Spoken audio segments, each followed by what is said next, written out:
Hi, everyone. Welcome to Wednesday's live stream. If you're new here, I live stream every Wednesday at 6 p.m. Pacific Standard Time and then Sunday at 5 p.m. Pacific Standard Time. And so I'm here to answer your questions about mental health, personality disorders, relationships. And today, hey, Bob, what's up? How are you? Today, we're going to do something. I talk about prosperity consciousness, self-concept a lot. It's interwoven throughout a lot of things, but we're going to also really talk about it today because today is July 29th. If you know about astrology at all, there's like what's called a Jupiter Cassimi.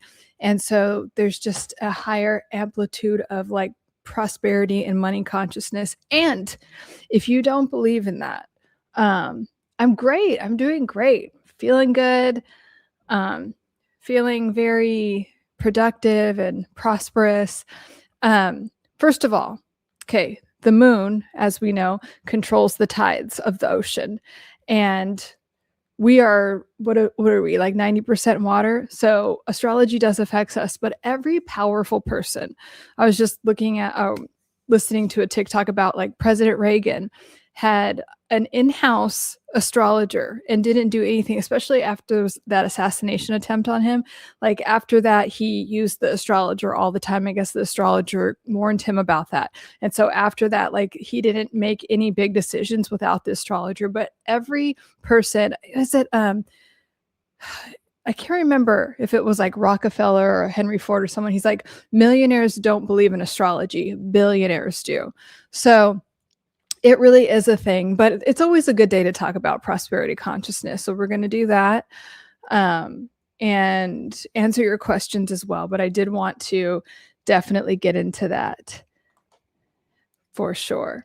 Let me pull up the live stream on my phone so I could see what questions or comments you guys have and the ones Bob has filtered out. Thank you, Bob, for holding it down. Let me see.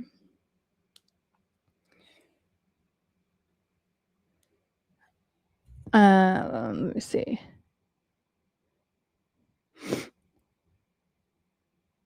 All right.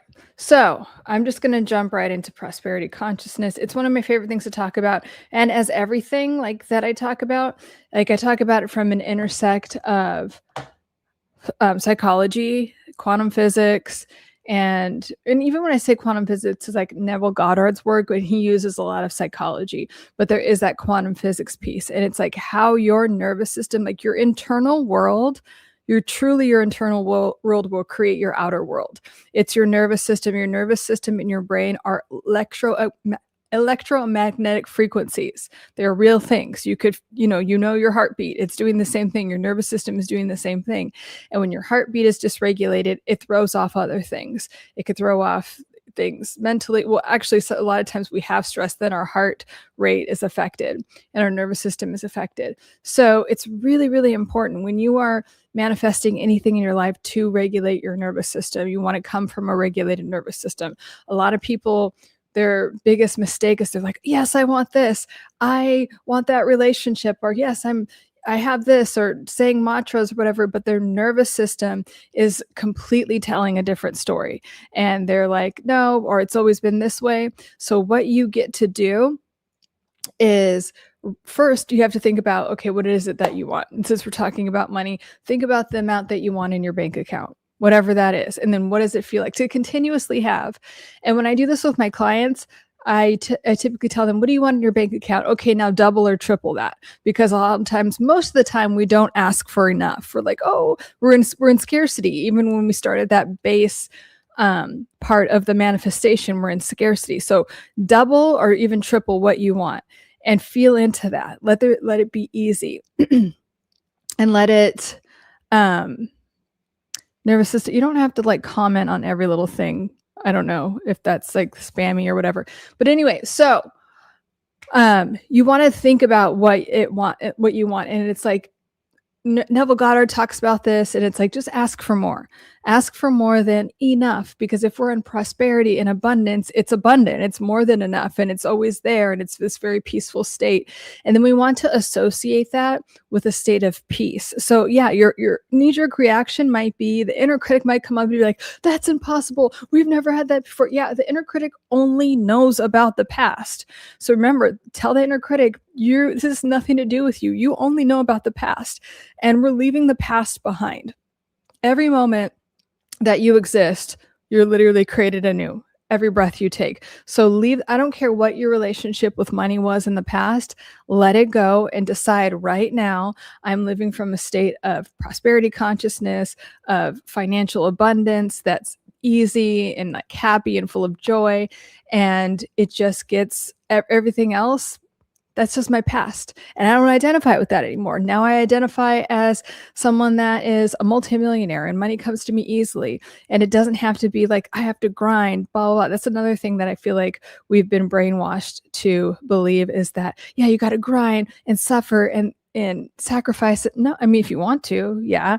And there might be times that like things are uncomfortable, but that doesn't always have to be the case. And then again, this is where the self-concept work comes in. So it's normal for you to have that amount of money consistently, not this like big like burst and then it doesn't. No, it's just like you consistently have this amount of money. That's your new identity, and that's normal for you. And when you're starting to imagine this and manifest it, so like visualize it in your nervous system and how it feels. Maybe at first you're like surprised and you're like overjoyed and everything. And then you move into like, yes, this is normal for me. This is my new life that this amount of money that continuously comes in affords me. So that is the identity shift that we're making. But you really have to get it into your nervous system. That's why Neville Goddard and a lot of people that really understand manifestation from like a neuroscience and psychology point of view tell you, you have to think of it from a calm, this is your new normal. Just like when you have malignant things, you're like, well, all men are this way, all women are this way. And then life keeps showing you that. And, or like, I'll never get over them. Well, then you'll never get over them. So whatever story you're telling yourself and you think is normal is what shows up in your reality. And if you're wondering what unconscious beliefs you have, look what's going on in your reality. Whether you like it or you don't and you want to change it, they're all unconscious beliefs about your health, wealth, relationships, your relationship with yourself, your career, your financial status right now. Like it's all a reflection of what you consciously and subconsciously believe. And you don't have to do all this hard work to get into your subconscious. It's showing your 3D reality right now is showing you your past conceptions of things. And without judgment, this is where people get like really anxious and they're like, oh my God, my brain is fucking, no, your brain isn't doing any, you could change your brain like that. Just notice and be like, oh, okay. And since we're talking about money, oh, I want more money in my bank account. Okay, so let me not worry about the how and how it's going to happen. Let me just visualize that and feel what that's like. You have to start there, because if you get worried about the how, that's a state of lack and that state of chasing and desperation, which repels what you want. So we have to start with, oh, I already have that in my bank account. And what happens is God, your higher power, whatever you call that, universe, fills in the gap. And you've had this happen before where you're just thinking about something and you're like, oh, all of a sudden that happened. I was just talking to a client who we were talking about manifestation, and he was like, yeah, I just always wanted to meet Usher. Like, how am I going to meet Usher? I don't know. But he was just like, he just would always think about it. And then randomly, he's at his friend's birthday party at a club, and who's standing like almost arm's distance away from him? Usher. And he got to meet Usher, not only meet him, hang out and party with him and some of his family members that were around. That is how manifestation works. You put it in your mind, you feel into what it would be like, and then you just like let it go. And then I promise you it will circle back into your life. So let me know if you have any questions about any of that. Because I mean, I love talking about it. Hi, Avian. Hi, Miss Priya. Wait, let me go back here so I can. Hi, James. How are you? Hi, Demas. Go back. Yeah, Sunday was tame. Let's see. I just want a nice house in the woods and some chickens. Oh my God, I want chickens too. And you could have that. You could have your chickens. Like that is, we can't just, the only thing is whatever you desire, you get to put it like in the, this is normal for me. If we put something on a pedestal, you're consciously and subconsciously and like on a nervous system level saying, oh, that's out of reach, it's not here. Imagine yourself, Neville Goddard has a lot of examples of this in his work about like people wanting certain houses or certain places to live that seemed like so out of reach, like financially, like, and he talks about his clients, he does client stories about this. And he always gives them the same advice: feel into it. So you're in your house. First of all, you're walking around looking, playing with your chickens, collecting eggs. What does it feel like? What does it smell like? How does the weather feel? Is like, feel the wind on your skin. What time of year is it? Everything. When you go inside, how does it look? When you go to bed, how does that feel? Or like, you know, what are you and your girlfriend doing? Like in the house and all of the things. Is the more you feel into it as often as possible, like it will come into your reality. And then Bob, you're saying, I will have my chickens. How about you have them? I have my chickens. I have my chickens. I live in that house. So that is your identity. I have this house in the woods, and that is, I live, like, I'll give you a really good example. So, and this is from Neville Goddard. He had a client that was in the military and he wanted to be honorably discharged and be back at his place in New York. And so he wrote in the petition and it came back within a couple hours. They're like, nope. And he's like, okay. And he went to bed every night and thinking about like waking up or going to bed at in his place. Like, I'm in New York. I'm in my place in New York. I'm falling asleep. And then he'd wake up, which are the two best times when you fall asleep and when you wake up, because your brain is in a theta state. So when your brain's in a theta state, it's more suggestible to receiving information as true, even if it's not. So he went to bed every night, woke up every morning. It's like, I'm in my place in New York. So happy to be here. And throughout the day as much as possible. And then out of nowhere, the guy, whatever the person was in charge in terms of whatever ranking he was in the army, was like, do you really want to be discharged? And he was like, yes, I do. And so he's like, well, I disagree, but come into my office. And he's like, here, I'm granting you it. And then didn't ask why or anything, and then was back in his place within a matter of days. And but people have manifested houses that like financially they didn't have the money for it, and the gap closed because all they did was feel into it, think about it, and feel like they already had it. And then the universe or your higher power, like whatever you call it, like did the work to fill in the gap, and they got it. The same with money. There's so many examples of money, like people like desperately needing like what would be the equivalent of $30,000, $40,000 today. And then it just showed up out of nowhere because they put themselves in that state of consciousness. So it's not, we don't ever, when we're manifesting things, we don't want to say we will have one day. It's I am. That's why I am is one of the most powerful statements in the world. Like and like it's in the Bible, or there's instructions like, please identify as I am. And an I am in the Bible is like letting you know that you have God consciousness within you. Like I am that I am, as above, so below. And, and that's also like part of like what the cross means, as above, so below. And then I forget what these, like the red and the left, and it's all coming towards the center of you. You have God consciousness running through you.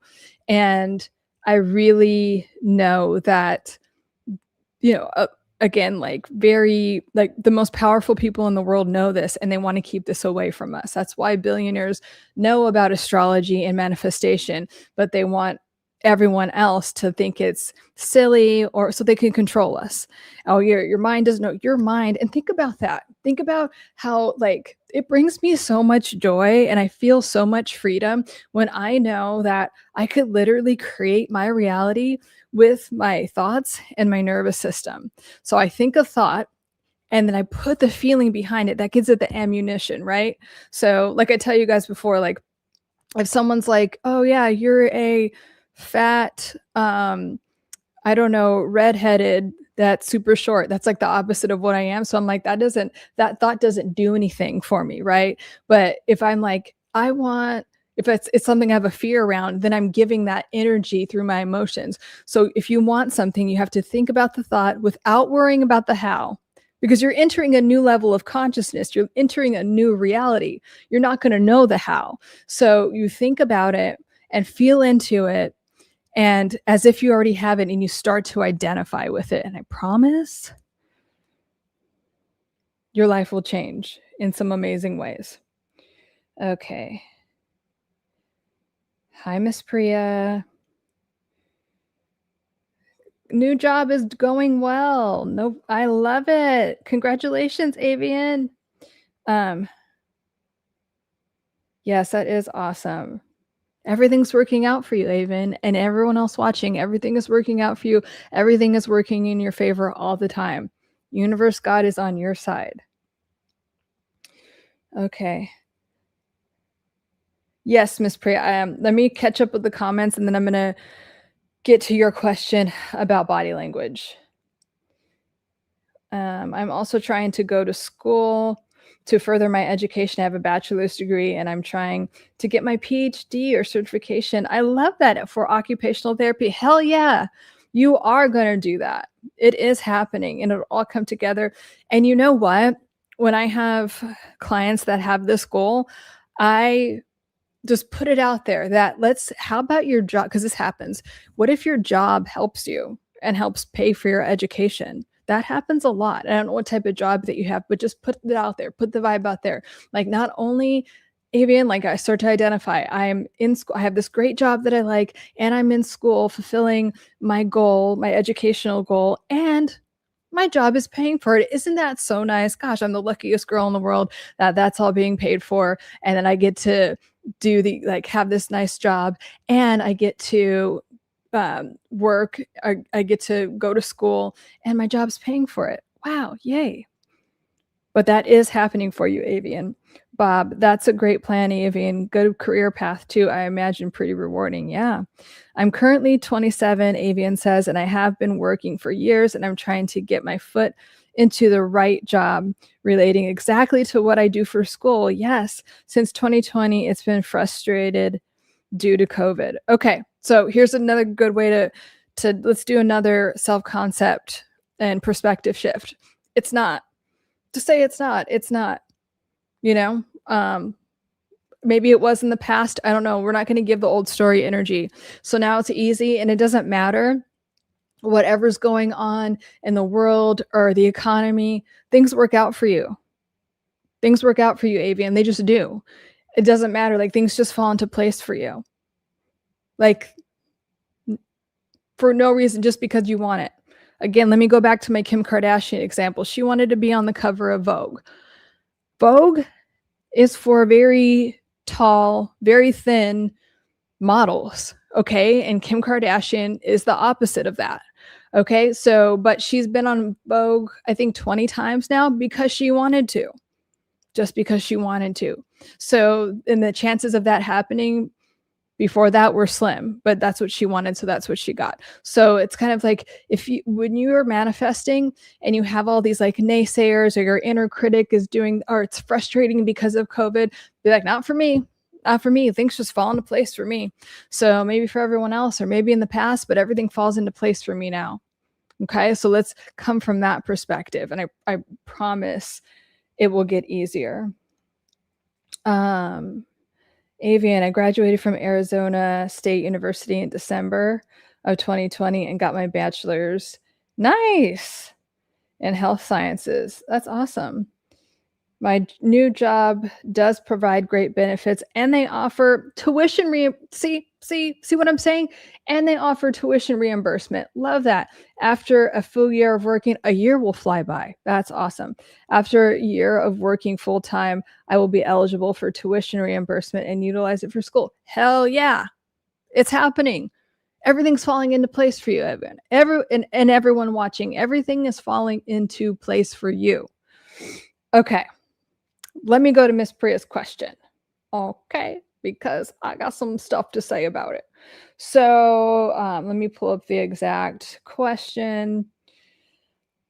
So first, I want to say that you said you were busy implementing what what you've learned from this show in real world over the weekend with your boundaries and JADE. So if you don't know what JADE is with toxic people that are trying to push your boundaries, not being respectful, and just constantly want to fight. Like some people are addicted to drama, or just you need to have boundaries with someone. You don't go into JADE, which stands for justify, argue, defend yourself, or explain yourself, or even engage. The last part of JADE is you finally just stop engaging with them, right? So if you are practicing JADE, then this question that you have, my question for next time is nonverbal or body language cues that narcissists and controlling people try to use to target you. Why do we care? I mean, I'm going to answer it, but the first thing I want you to ask yourself is why? I want to hear more questions about you and your self-improvement. Why are we still focused on the narcissists and toxic people? Why are we giving them energy mentally or physically? Why? That's just one thing to think about. Why the hyperfixation on them? Why are we dealing with them still?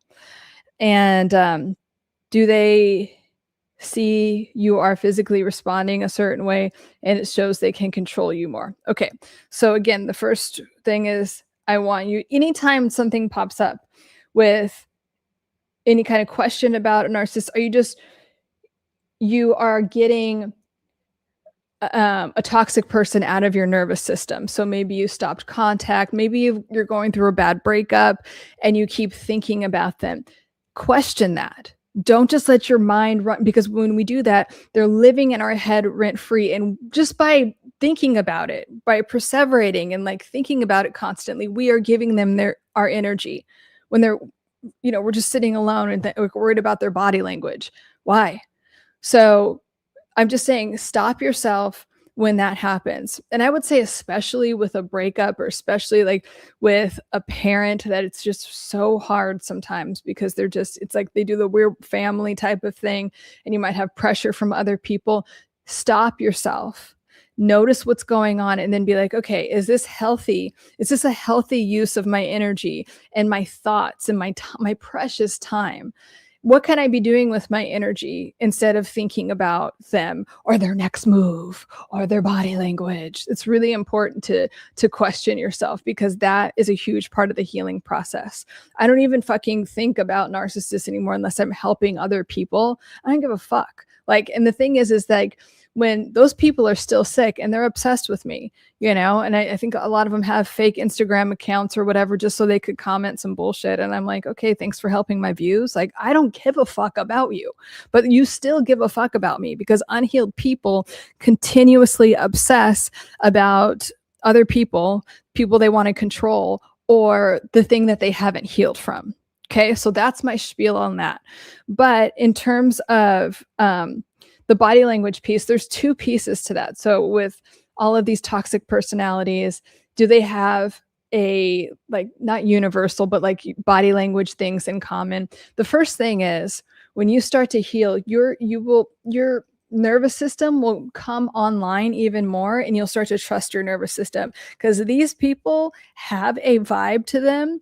And they do, first of all, they, you've heard the term, they suck the life out of the room. They just do, when they enter the room, it's they just need your attention, especially with narcissists. And it's okay, no one else exists except you, but your nervous system feels it. So before any gestures or anything, because a lot of them, especially in the love bombing phases, or when they're trying to charm and pull you in, they'll do things that your ego might like, but you will feel a certain way on a nervous system level. And you'll feel an exaggerated sense of liking them when you shouldn't. You're you don't even fucking know this person. Why am I feeling this way?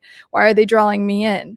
Why they're really extra charismatic, or they'll creep you out, and the more you heal, the more they will just instantly creep you out, even when they're trying to do all the oh, you're so beautiful, blah, blah, blah.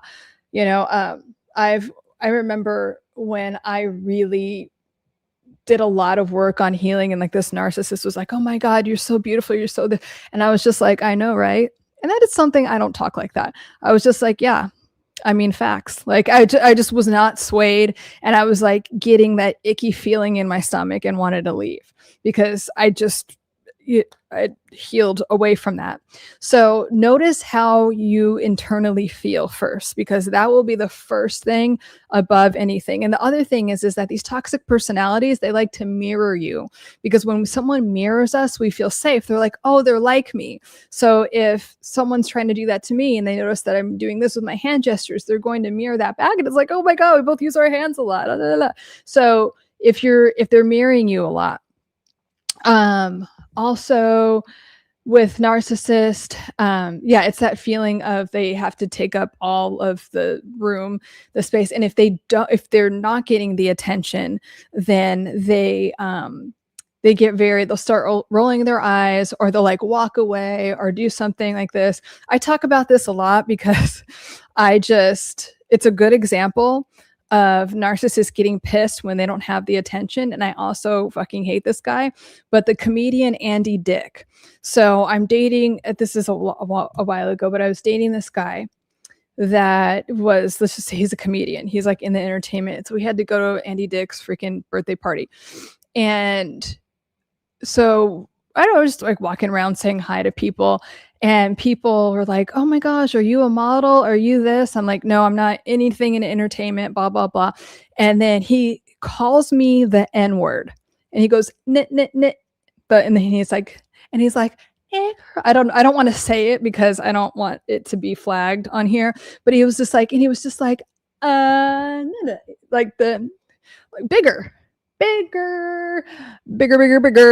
Like he kept saying that to me, and everyone's like, oh, Andy, you're such a dick. And he's like, okay, pretty little bigger, like, right. Because he couldn't stand that, it wasn't like a huge party. It was kind of like this, like, he lived in Topanga Canyon, which is like kind of more hippie and stuff. So they'll do stuff like that. They just get so envious of any type of attention that's not completely on them. Now, borderline people, you see it more when their nervous system is stressed, which happens easily, and they'll repeat themselves. They'll get really upset and emotional. They could start pacing around a lot, and you're like, where are you going? I've heard a lot of my clients that have dealt with borderline people say that borderlines have like borderline eyes, like that type of thing. And I think it's more of like a panic. Like I've never really noticed like a borderline eye type of thing, but I have heard clients say that to me, like when they're helping, like when they're trying to understand what happened and they're breaking up with a borderline, they're like, yeah, these eyes would come out, these crazy, and I knew that they were like shifting. Now borderline people shift emotional states a lot, so you can notice that they'll go from one state to another pretty quickly, and you'll notice like the transition a little bit. But I've noticed more like eye things with narcissists, and I do believe this is like a spiritual kind of thing, but like I do believe that narcissists especially, they're so attached to the lower states of consciousness, all of the fear-based things, and fear-based energy is different than energy that's coming from love and peace and joy and authenticity. And so, which is like God consciousness and Christ consciousness. We know that, right? Or that's what it's called, or whatever your religion is. Now, with lower states of consciousness, sometimes we call it like demonic and stuff, and just evil or whatever that things. And they look that way to me, and I am like, if you know anything about auras, like sometimes I could see that on people. And so, but like their face, like I'll be looking at them and their face like changes. This is going to sound weird, but it's just like I'm highly intuitive, but they look, when people are very narcissistic or sociopathic, they look demonic to me. And I don't know how else to describe that, but the more you heal and get in touch with that, you'll just know by looking at, and like I've said this about celebrity. I said this about Ellen DeGeneres a long time ago, and people were like, oh my God. So when she was like doing her be kind to each other thing, I'm like, there's something demonic about this woman. And then all that stuff came out, about how poorly she treated all of her employees, and how she's a huge narcissist, and I also knew that because I briefly went on a couple of dates with this guy that I don't even want to say how, but like dealt with her directly often, very often. and she was such a bitch to everyone. So like just would gaslight, do all the narcissistic stuff, but like even just being mean to people that were help running her. It has something to do with like an asset that she owned. So, but, and I'm like, see, I know what she's demon, but like, there's just something that you can tell. So, but yeah, so there's no like clear, like every narcissist and, you know, does these things, and you shouldn't even be worried about that. But there are some things that those are some kind of like common things to answer your question. Okay, let me get back to,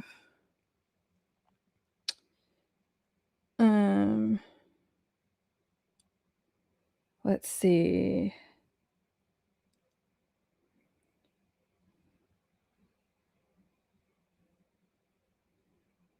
Yeah, it was a very racist thing to say. It wasn't just crazy. It was like I mean, just like full on, like in front of everyone. And like, I don't know what he was thinking. Like, did he think everyone else at the party would be like, yeah, she's a bigger, like I mean, he was just so upset that I was getting attention. It was disgusting. And I have no respect for him. And I really never thought he was funny, my personal opinion. Image says, is not much about attentions. It's more about interactive or not. In the interactive media, this is less professional. So usually those who choose profession. Okay. Hi, Joe.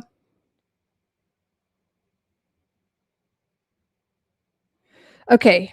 Here's my thing to answer your question, brother, about 4 types of narcissists. Really, there's 2. And like this whole thing about a communal narcissist is basically a covert narcissist. There's overt narcissist, which is the typical narcissist, like the Donald Trumps of the world that have the big ego and will go back on their word and gaslight and all these things. And then there's the covert narcissist, which some people call a communal narcissist, or there's some other fucking dumb term for it.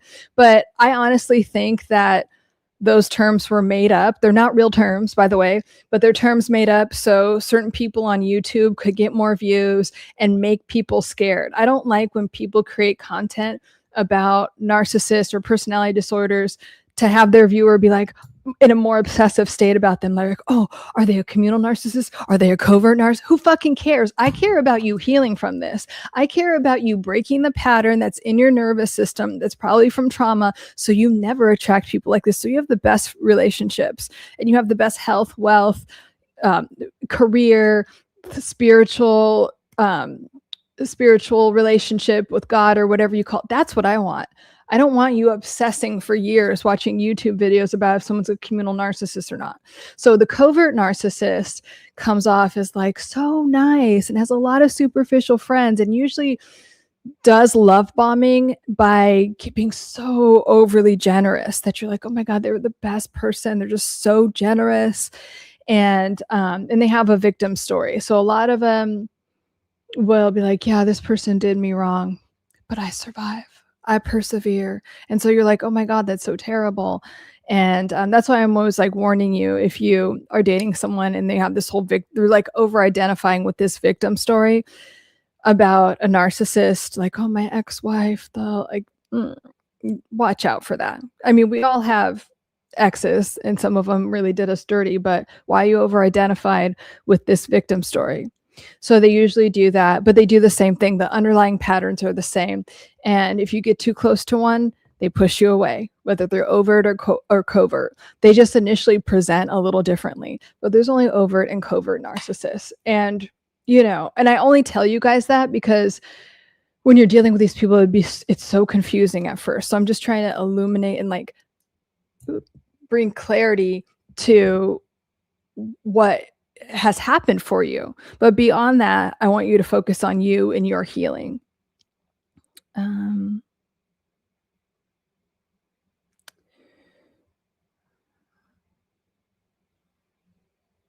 Let me see. Hi, Joe. Yeah, borderline eyes is totally a thing. I mean, yeah, some people, like, I'm telling you, I have so many people in my private practice that are like, those eyes are scary. I guess I've never noticed it on a borderline.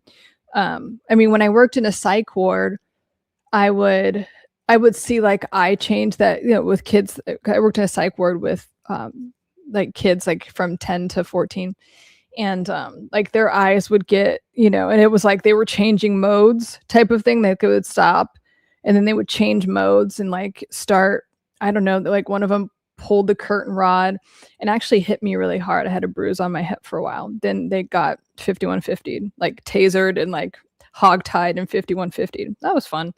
But yeah.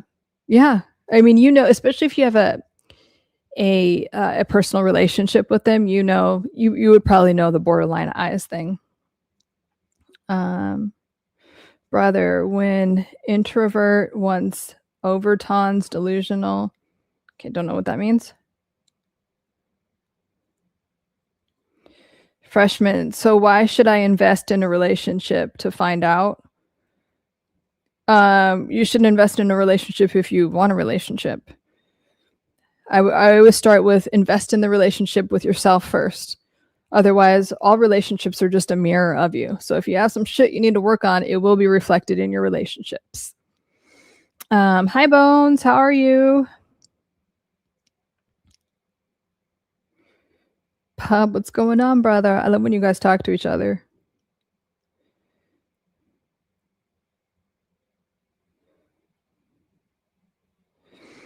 Brother, like to ask one more question besides if you're around a narcissist, run. I mean, I want you guys to live a life where your relationships aren't toxic. And we also don't want to give narcissist energy. They're energy vampires, one. And so they thrive off of your energy. What you don't understand is that narcissists need you so much more than you need them. This is the thing that it even fucks with people that are narcissistic, because what they do is totally devalue you. Like, I don't need you, you're a piece of shit. But then they're only doing that because that's a projection of how they feel inside. But they need you to project all of their icky feelings on, all of their guilt and shame. They need that to barf it onto you because they refuse to metabolize it. They refuse to look at themselves. They refuse to take any accountability for their behavior. So they need you to project it on. And they also need you in the idealization / love bombing phase. If they don't have you to get all the praise and admiration and for you to put them on a pedestal, then they're going to crumble. That's why I'm saying at the end of the day, leave these fuckers alone. Okay, you have the power more than you realize. And a lot of times you've been so beaten down and so brainwashed by them to think the opposite of yourself. And so what do? You're like, okay, you start gaslighting and breadcrumbing yourself. And you're like, well, I guess I should just settle for this. Or the other thing that you do is like, oh, I guess it was my fault that happened. And maybe if I behave differently. And so you keep yourself in this relationship where they're just continuing to drain energy from you, and energy financially, emotionally, mentally, physically. You know, another way that they drain energy physically, and sometimes I forget to talk about this, is they don't even let you sleep because they're so dysregulated that they don't sleep. And so they do things to keep you up a lot of times. And when you are sleep deprived, you're not thinking rationally and you're easier to manipulate and control. Okay, so they need you. That's why they're always trying to control you. That's why narcissists are so controlling, because they don't want you to leave them. They're deathly afraid of abandonment, because what does that mean? That means they have to take accountability for something and that they got rejected, and then they're not loved and praised and all these stupid, like exaggerated things that they try to tell themselves that aren't true. They're not amazing because you left, you know, even though they're trying to pretend like they're amazing. Well, they can't be if you left them. So that's why they hate rejection, and they'll stalk you, and they'll really try to control you as much as they can in the relationship and do everything they can to try to get you back. They will straight up marry someone else, have kids with them and everything, but still want you and still want to control and still stalk your social, like, so don't even think it's because they moved on that means anything. So all I'm saying is like, please come from an empowered place. Please call all of your energy back to you. Realize you're the one with the power, and stop giving your energy and power to these people. Okay? You deserve way better. You deserve relationships, whatever type of relationship it is, work, family, friends. You deserve relationships where you are supported, loved, seen, and heard, and you could be yourself, not something like that. Okay? Okay, boo. Um,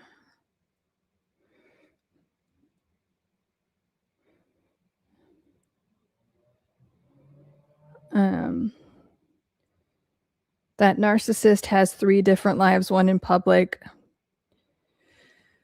Narcissist has 3 different lives, one in public, one with their mate, one that's hidden from their mate, and one that's very dark, sinister. I mean, narcissists have a lot of different sides. So narcissists are the kindest and best to strangers.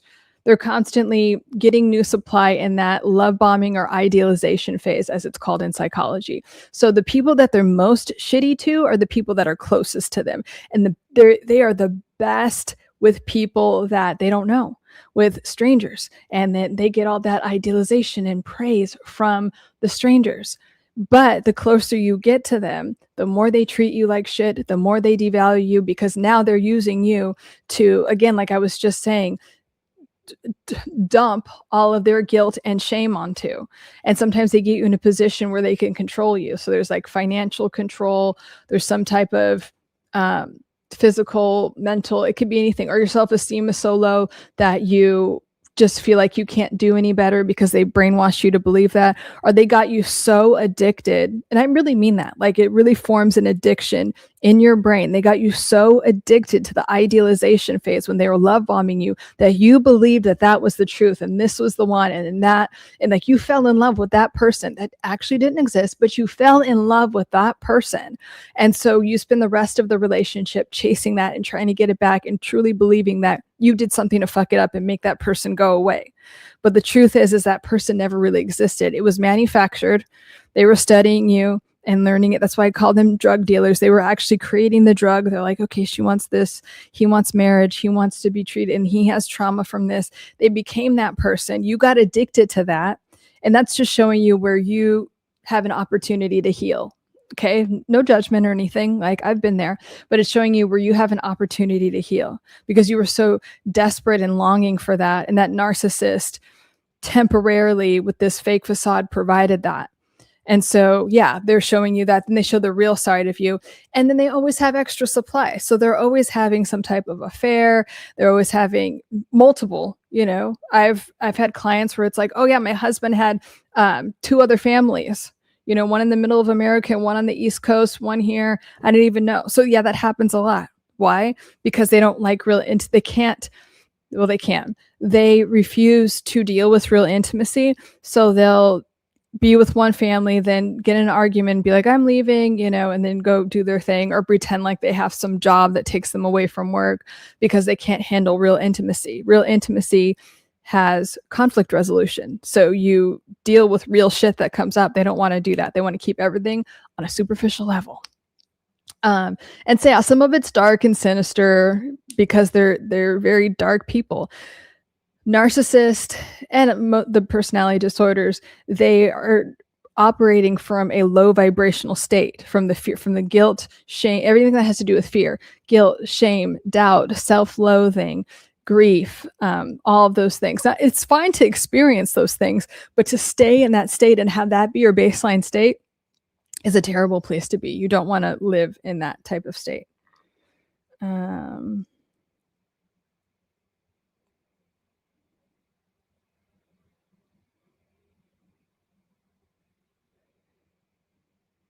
Miss Priya, do narcissists pick up if you show weakness? Who cares? I don't know. Narcissists are always studying you to see what they can get, to understand like what your vulnerabilities are, what your desires are, to get what they want out of you. And in a sense, you could go deeper, like, aren't we always all observing each other? But who cares? Like, if you're around a narcissist, that, like, get away from them. Bob. Good bones. Enjoy your, yeah. Yes, you've earned your chill time.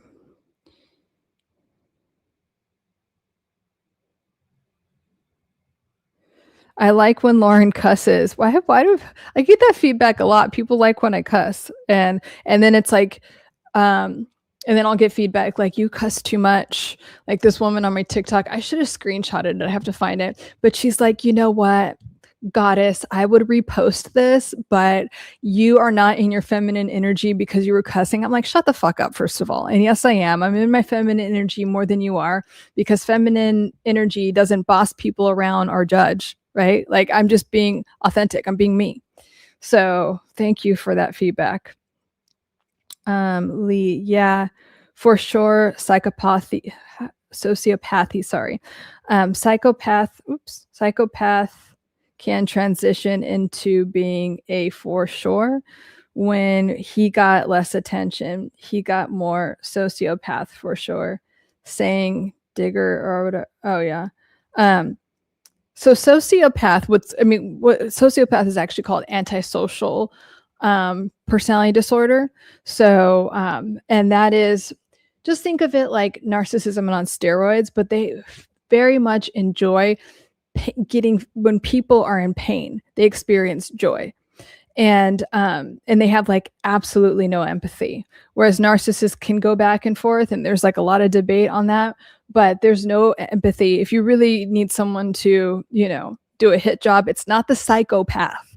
The psychopath, that's like a nervous system thing where the empathy centers aren't connected, but that doesn't make them evil, like do like torture, like get pleasure out of torturing people, like antisocial personality disorder, or what's often called the sociopath, or the sociopath. Psychopaths, there's actually a good book written by this.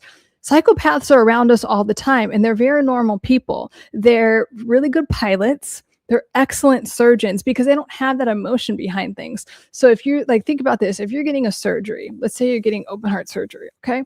And do you want a regular, like most of us neurotypical people, that had like your surgeon had a fucking horrible fight with his wife the night before, didn't get enough sleep because, like, it's just your emotions. Whereas a psychopath doesn't care. Okay, like that's why a lot of people that don't know that their partner is a psychopath, like they're like, oh my god, we have the best marriage, he's the best husband, because he just doesn't react to anything, because he doesn't really care. Like, he literally lacks those empathy centers. But they're really good, a lot of them are very smart, and they're very good at just being laser focused on what they're doing. So but that is very different than sociopath / antisocial behavior. People always get that wrong. Psychopaths, we want a psychopath, like I've talked about this before. When I was looking for a surgeon for something, I was getting my tits done, whatever, that's what was happening. And I was like, I interviewed all of these surgeons, and I found one that was a psychopath. And then all these, he was smart about it though, because he knew that he lacked like certain like social things. And because I run very anxious about anything medical. And so he had all these like cute nurses around. They're like, oh, don't mind Dr. So-and-so's like bedside manner. I'm like, he's hired. I love this guy. Like, he's just like, here's what's happening. Like, it was just like, but he was so good at what he was doing. Like these princesses from like different countries were flying in to get surgery from him. I'm like, and it's because he's just a robot. Like, he comes off like a robot. And so sometimes it gets confused with like autism, and maybe there is like a cross section that we haven't discovered yet. But I'm telling you, I want a pilot. I want a surgeon, maybe even a lawyer. That's a psychopath. Like, cause they're just laser focused people. LOL, Lauren hits different. Thanks guys. Autocorrect. Tony, I have PTSD from serving in AF. I'm in a dark place. Okay, what are you doing about that? I'm really well, first of all, thank you for your service, and I'm so glad that even you finding this live stream and saying that, I'm feeling like it's an indication to me that you don't want to be in that dark place anymore. And I mean that because like sometimes we can be in a depression, and we could get like addicted to those states, or feel like our self-esteem is so low that it's always going to be like this, or we don't deserve to get better. So Tony, congratulations that you want to be in a different place. So what are you doing? Are you working with anyone? I know that if you've served, you have access to certain services. I'm not saying that they're great, but I think it's a great place to start. Browse through my channel especially on the shorts. Like, I do a lot of stuff about neurological reprogramming, but how are you taking care of yourself? Even like reading certain books. Are you doing nervous system regulation of any kind, breathing, yoga, meditation? And keep your meditation simple. But when you have PTSD, I feel like your primary focus needs to be on nervous system regulation and releasing the PTSD. And you might have CPTSD, complex PTSD, but I would definitely suggest working with someone and getting like really nitty gritty into that, and someone that could just constantly hear from you and be with you and help you, especially in the beginning stages. Brother, do you agree that they have yeah, they have a lot of lives, you know, like narcissists and borderline people. Like, they'll have all these different types of relationships. They talk shit a lot. So they'll be like, oh my God, this is person so amazing. As soon as that person leaves, they're like, oh my God, they whatever, it's just so they do that all the time. They're constantly, and with borderline people, it's called like splitting. But yes, they do that. They have different lives. Bob, I've noticed it myself during a split, but maybe that's part of the dissociation slash identity stuff. Yeah, it is. Yeah, basically, like just what I was saying is like that is, and it's a way to the splitting for borderline people is a way to disassociate, right? Because you have such a borderline and narcissistic people, but borderline more have a really unstable identity. Narcissists also have an unstable identity, but it seems like there's a lot less awareness of it, because they're like, I'm so amazing, I'm great, but they're internal, they know that they're not. But borderline people are much more aware of how unstable their identity is. So yes, they often split. Was like, who the fuck am I looking at right now? Yeah, that's a real thing. Like, who am I is a real thing that especially borderline people have, and around a lot of parts of their identity, within relationships, with work, what they like, what they don't like. But as you heal, that gets more stable. Brother, excellent. Thank you. I gotta go.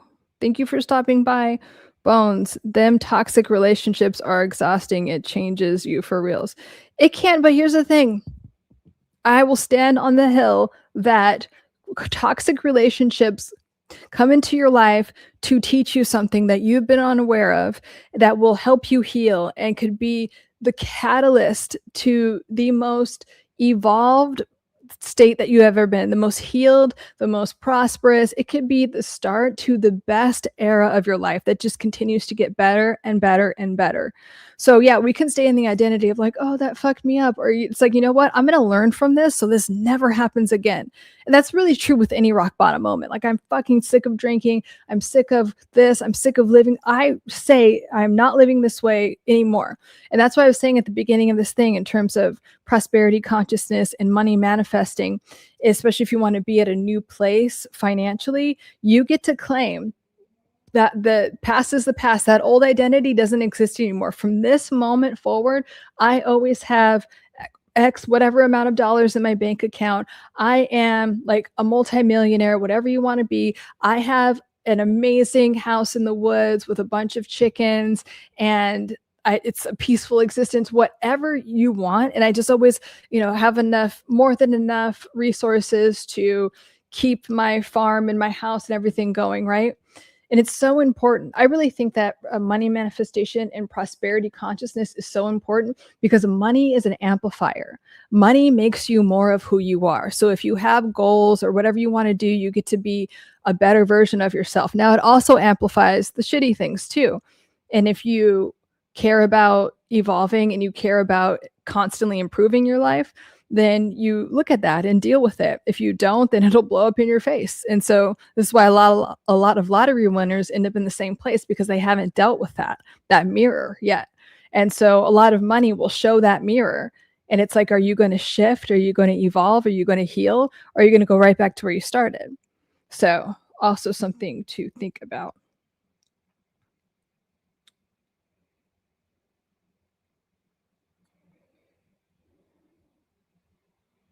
Oh, you have a toxic relationship with the VA? Okay. Are there other resources? Who can you talk to? Because if you do, that's fine, but I really do want you to advocate for yourself and your healing. And there is a way. There's always a way. If you want something and you're ready to change, there's always a way to make that happen, Tony. Agreed. Toxic relationship. Yes. Hi, Rain.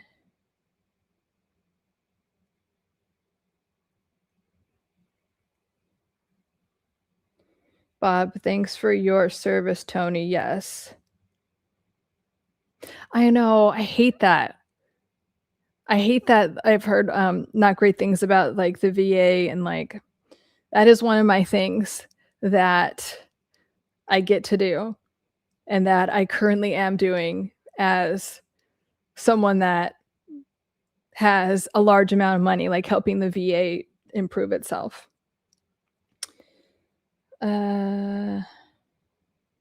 Bones. Bob, I had one of those moments. I looked in the mirror and was like, in the mirror, dude, and was like, who the fuck are you? I'm down with having the who the fuck are you moments.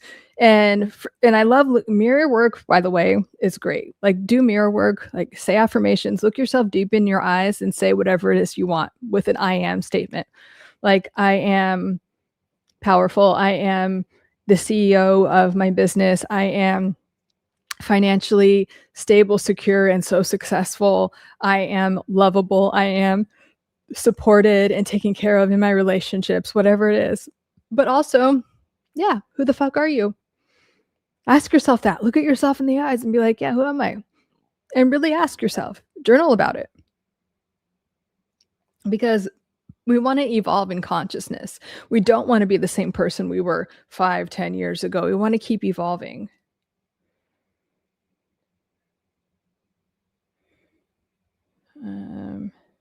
It's necessary as supply because you're, yeah. It can be a freaky experience to be like, who am I? But it's so, I think moments like that are so important. And you will look back on it and be like, and I love having this experience with my clients where it's like, look at how far you've come. The person I'm talking to now would have responded differently 3 months ago, 6 months ago, definitely a year ago. That's wonderful that you've released. And it's not even who you really are, but your inner critic had a hold. Your inner critic is like fear and like past trauma and everything that you're holding on to is true. And you release the inner critic more and more. And then, you know, people that were toxic, it's like, you think about them now and you're like, I wouldn't even fucking deal with those people. Like, wow, how different am I? You know, I love when different narcissistic friends or exes, they'll like kind of try to circle back and like, oh yeah, like you still want me? I'm like, bitch, I am a very different person than when I met you or dated your ass. And I mean, if you're watching this, yes, I'm talking to you. Like I would never date an ex and under any circumstances or take back a narcissistic friend because I don't really believe that they've changed. And it's like, I wish you the best, but the version of me that existed to one, attract you into my reality, and two, date you and put up with the shit that I chose to put up with, that I allowed, doesn't exist anymore, you know? And even with some of them, like I was like, okay, we could be friends. I don't know if I want to be your friend. Okay. My friends are amazing and they work on themselves and my energy is precious, right? So it's like, I don't even have time to be friends with someone like you that doesn't care about evolving in any type of way and you're still doing the same old shit. Like, grow the fuck up. But still, I don't want to talk to you. And when you start to heal, I promise you will have the same experience. And you will have those moments, that mirror moment where you look at yourself like, who the fuck am I? And you'll be like, oh my gosh, I'm this new version of myself. Or if you're into quantum physics, and if you're into quantum physics, you'll be on a new timeline and be like, fuck yeah, I fucking love this timeline. Look how healthy and wealthy and loved and supported I am. So we want to have those moments. They can be a little freaky, but embrace them because that means you're leveling up. And I'm excited for you.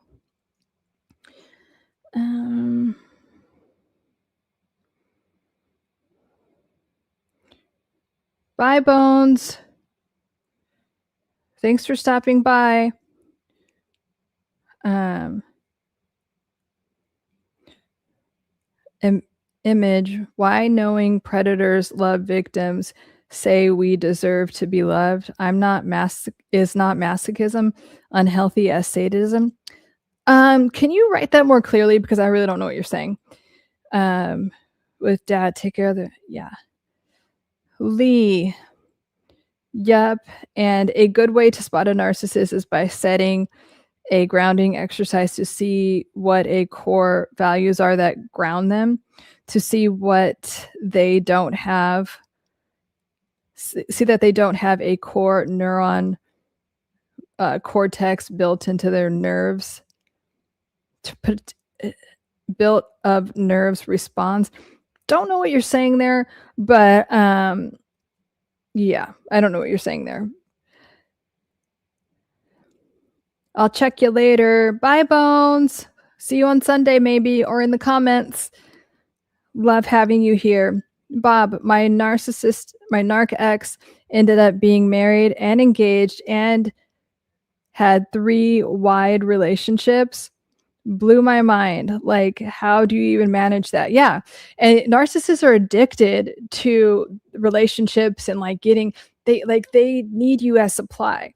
I mean, really, you are the life force and they're just going to drain and drain and drain you. So one relationship is not going to do it. They need multiple sources of supply that are in relationships. And it is a true addiction for them. Most people have like a lot of narcissists have what's basically called like sex and love addiction. And it is that it's never really about sex, or it's definitely not about like real love, but they do this whole love bombing stage again and again and again, and then they'll cycle with the other person in the other relationship. It's super sad. Is there a link? All my information it's actually in the description, and then it's also at the top of my page. If you're looking for a link about everything related to me is in the description and in my channel. Lee, yep, neurological trigger that a psychopath can have. You removed their social ability and he can become antisocial. I was just trying to reassure your point respectfully. Yeah, I mean, like there are psychopaths that can kill and like without any empathy, but most of them understand like the rules of the world and they understand relationships. That's why a lot of them that are married think that, and they can marry difficult people because they don't care. They don't get triggered in the same way. So yes, like technically a psychopath can kill someone without caring, but I'm just telling you, it's more the sociopaths that like they get pleasure out of it. But like psychopaths like can also have experiences like based in trauma and then just not care also and be like, okay, I'll do that because I really do not have any feeling about human life or anything that, you know, would typically emotionally trigger people.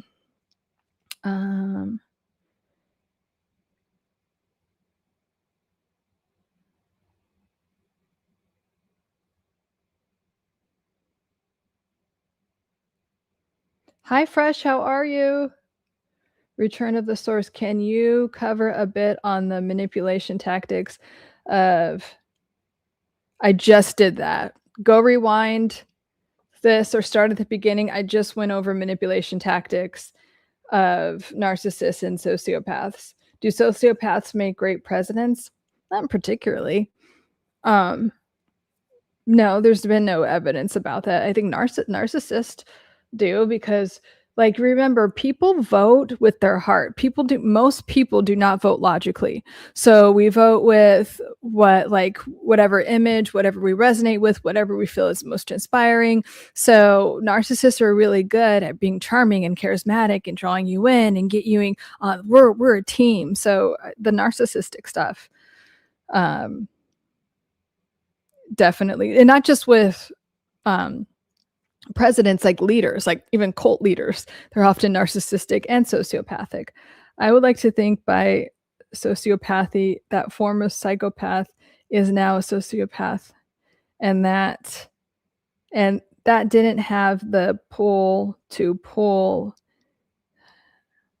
Okay. Darren. Thank you, Darren.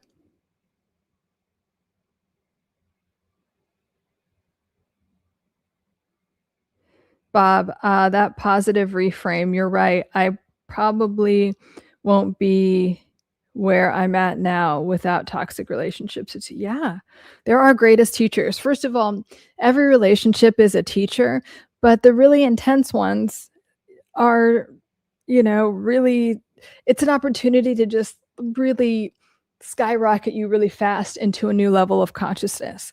Now, those loving relationships, those are great too, and we need those to that's like our support system and everything, but every relationship is a mirror.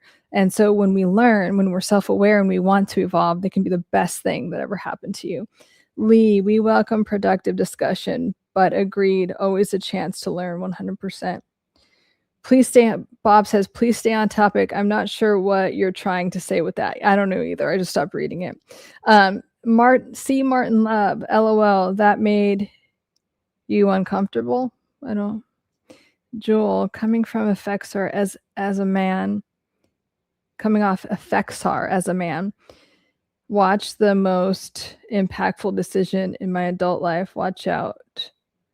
You feel everything. Yeah. And give it some time. Give it some time, Jewel, because your nervous system will balance out. I promise. Just give it some time. I'm so glad you are getting off Effexor. Effexor is a mood stabilizer. Yes. I'm pretty sure I was on that years ago. Wasn't a fan. Yeah. Just be observant. Be grateful that your nervous system and everything is coming back online. I'm really glad that you're detoxing your body from the Effexor.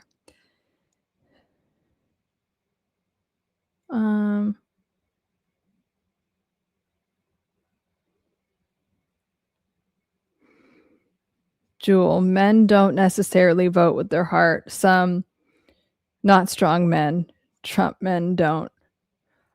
I think people, I don't know. A lot of people do. Let me turn this off. Bloop. Let's see. Bob, I wish more people voted logically. Me too, Bob. Me over here, a fence-sitting centralist voting on policy. I know. Can you imagine? Me too, Bob. Isn't that crazy? I feel like people that actually vote, like I sit down and research things and I don't identify with any, like I vote on the issue. I don't know. I feel like we should be rewarded. I feel like we should we should all get to live in our own country. Like, let's just make California that place and then everyone else can go like that does that. And then we can just all like, I don't know. I just feel like we should be rewarded for actually voting with, by what the policies are actually about. I swear there's like maybe like 3,000 of us in America that do that. Image. Knowing love bombing is an instrument used to manipulate victims. Saying we all deserve to be loved is not the same as saying we all deserve to be a victim. No? And if you're new here, I don't believe in like, I never use the word victim. It really, unless I'm talking about a child or it's like elder abuse, we make decisions, and I'll speak for myself. I've been in very toxic relationships that were very emotionally abusive and everything. And I allowed myself to be treated certain ways. Like I didn't walk out the first time, but I was on my spiritual evolution and learning things, but I wasn't a victim of it. Like no one held me in that relationship against my will to be like, you need to stay in this relationship. Someone has a gun to your head. Like no one did that to me.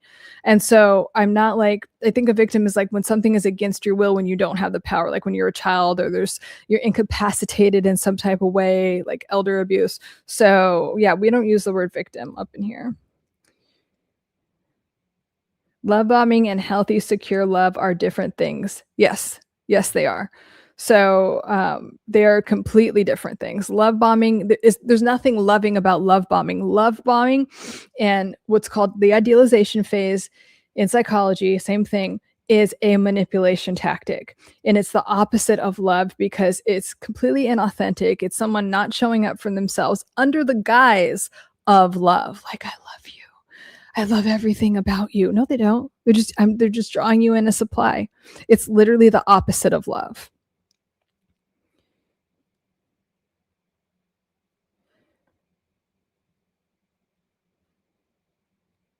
Yes, please be appropriate and stay on topic and speak cohesively. Sometimes I feel like when people comment like this, they're just on drugs. So I just stop reading it. Yeah, I hate the team dynamics that America has going on right now. I don't know what color the party is.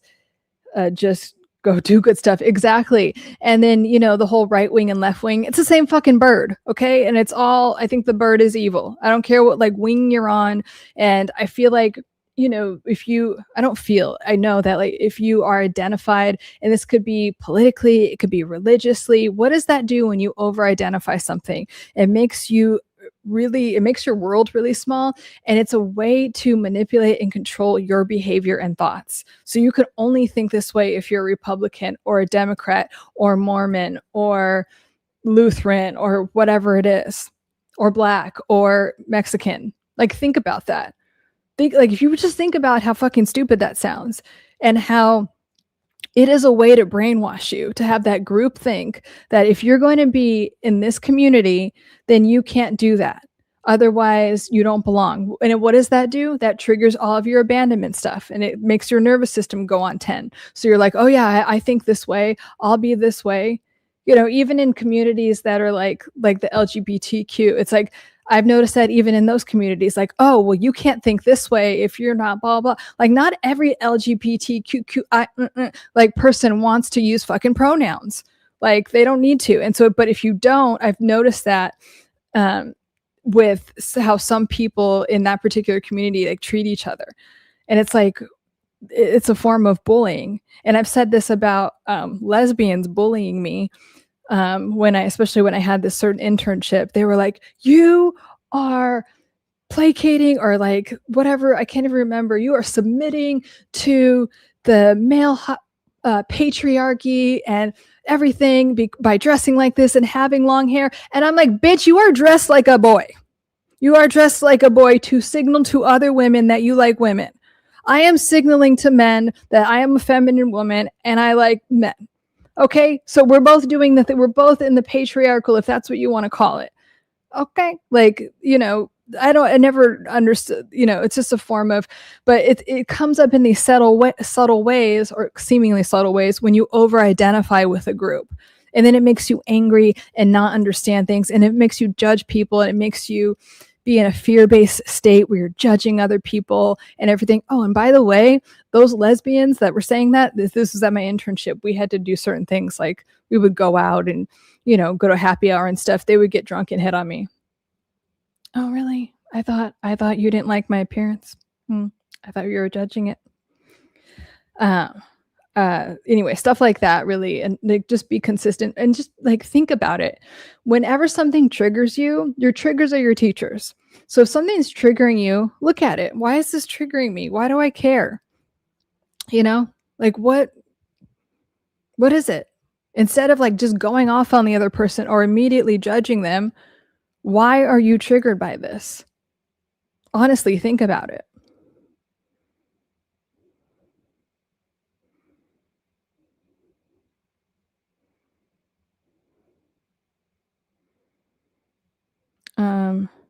I hate the team. Oh yeah, I read that one. James, I'm not a victim, I'm a victor. Exactly. She was an angel in disguise. I am a better, yeah, that's what I'm talking about, James. Like, now you're a better version of yourself because you've healed in that way. You've learned from the experience instead of repeating it. That is one of my biggest things in creating my content, is that I want you guys to take that experience as like an opportunity to heal, get closer to God, and understand, elevate every part of your life. You're not a victim. It's just there to elevate you.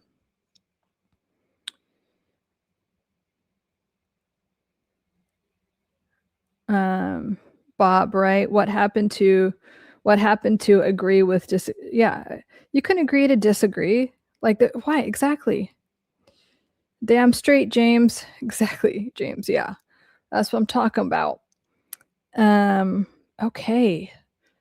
If you have any other questions, let me know. I'm going to wrap up soon because it's late where Bob is. It's 7 for me, but it's 8, 9, it's 10 for you. Thank you, Bob, again for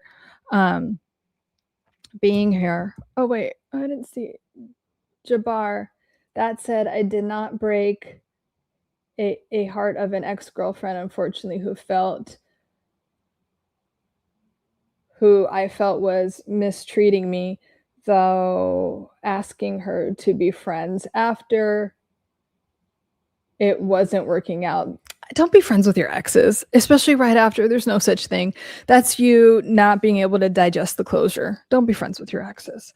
I mean, maybe like years and years, but you know, if you're in a relationship, the person that you're dating is probably not going to like that. It's not like a really healthy boundary to have. Don't be friends with them. Yeah, see, got to go to bed soon. Okay, thank you so much, Bob, for keeping these streets clean and holding it down for us. And then also for your wonderful feedback and commentary. And to all of you guys, excellent questions. And again, just in general, but especially today, especially as you're falling asleep, whatever you want in terms of money, prosperity consciousness, imagine that you have it, or like resources that you want, imagine that you have it all. And it's just continuous resource. There's always enough to pay for everything and all the things that you want. And you have it all consistently all the time with ease and joy. Okay. You have your mind and nervous system are that powerful. They just don't want you to know. Okay. But it is. And so let's just, from now until Sunday, let's just really saturate our mind in all of that prosperity consciousness and how easy it is to have all the resources, all the money, everything that we want. Okay. And if you're into astrology, I explained why, because of the Jupiter, Cazimi, and Lionsgate. It's just, I could feel it. I'm like super intuitive and empathic, and I could feel that energy. So, and I want that for you guys. I'm friends with one of my exes, but we only dated for like 3 months. So okay. Well, you just have to really be, you know, if there's good boundaries, it could get murky really fast. Bob says, glad to help. Pleasure as always. Thank you, Bob. Return to the source. You exude marvelous energy. Thank you. Sending out the vibes to you guys. Luke, can you still friends with your ex but stick to the boundaries, help him or her? Yeah, I mean, if you're not dating anyone or married, you just have to be careful with that. Like if I was dating someone and they were helping their ex, I'd be like, go have fun with that. I don't, unless you have children with an ex, I don't really feel like there's a reason to talk to an ex. I just don't really, I haven't seen it go well. Because sometimes the ex just is like waiting. I mean, every situation's different, but if it's really like the relationship wasn't that serious and you just really want to be friends, but just be cautious. Okay, I'm gonna wrap up, you guys. Wonderful live stream. Love you guys so much. Sending out the good vibes. You're welcome, Jabbar. I don't know why you might be commenting on the other, because, okay, yeah, I got it. You are welcome, Jabbar. Thanks for the advice. Yeah, okay, I answered all of that. So thank you guys. I love you. I will see you Sunday. And or in the comment section. Yeah, great questions and commentary tonight. Yeah, it is. We're like sophisticated up in here, okay? We have like good, classy, elevated conversation. Why? Because we are becoming the best version of ourselves all the time. I used to say highest and best version, meaning like high frequency, and then people kept saying, so you want me to smoke some weed? And I'm like, I don't know. But so we're becoming the most evolved version of ourselves constantly. The healthiest, wealthiest, most evolved, most high vibrating version of ourselves constantly. That is what's happening up in here. Love you guys. Lauren, you're not. Anyway, so I love you guys, and I will see you soon. See you on Sunday. Night, night.